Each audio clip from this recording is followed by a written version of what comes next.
سعودی عرب میں ہم نے دیکھا ہے کہ لوگ پیچھے بھی بیٹھ کے قرآن پڑھ رہے ہوتے ہیں مسجدوں میں آخری صفوں تک, یہاں بیٹھتے ہی نہیں کہ پیٹھ ہو رہی ہے اس کی. اب کوئی پیچھے صف میں قرآن پڑھتا ہی نہیں, اگلا والا کہے گا میری پشت ہو رہی ہے, تو اس چکر میں پڑھے گا ہی نہیں. کوئی مسئلہ نہیں ہے, اگر آپ پیچھے بیٹھ کے قرآن پڑھ رہے ہو تو کوئی بے ادبی کی بات نہیں ہے. بیت اللہ کی طرف بھی تو ہم پشت کر کے چلتے ہیں کہ نہیں چلتے؟ نبی نے اپنی جگہ بنائی ہوئی تھی بیت اللہ میں, جو بیٹھنے کی, بیان کرنے کی, تعلیم کی, اس میں آپ کی پشت بیت اللہ کی طرف ہوتی تھی. تو نبی نے اتنا ادب ہمیں مکلف نہیں بنایا کہ ہم مصیبت میں پڑ جائیں, کیونکہ اگر بیت اللہ کی طرف پشت کرنا بھی حرام ہو جاتا کتنی ٹینشن ہو جاتی. طواف کرنے کے بعد ہم نکلتے اوندھے منہ نکلتے, پیچھے سے کوئی ٹکر ہو رہی ہے, کسی شرطے پہ جا کے گر رہے ہوتے, پھر شرطا ہمیں 6 لوگوں پہ گراتا جا کے, شرطا تو سنتا ہی نہیں, کسی خاتون سے ٹکرا رہے ہوتے, عجیب منظر ہو جاتا.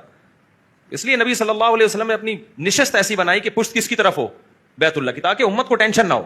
تو ادب کریں, لیکن ہر ادب کی ایک کیا ہوتی ہے, ایک لمٹ ہوتی ہے. اس کو اتنا مسلط کر لینا کہ اس سے کام ہی چھوٹ جائے. اب ایک مولانی صاحب کو ہم نے, بولی صاحب کو بلایا ہم نے, انہوں نے قرآن کے آداب بیان کیے, اتنے سخت آداب تھے, میں نے کہا لوگ ڈپریشن میں جائیں گے اس کی وجہ سے,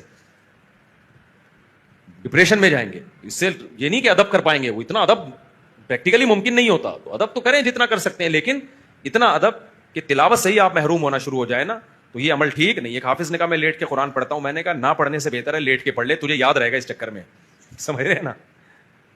اب تھکا ہوا ہوتا ہے بعض اب آدمی لیٹ کے پڑھ لیتا ہے, یار کوئی بات نہیں لیٹ کے پڑھ لے بھائی, تو پڑھ تو لے گا نا اس بہانے.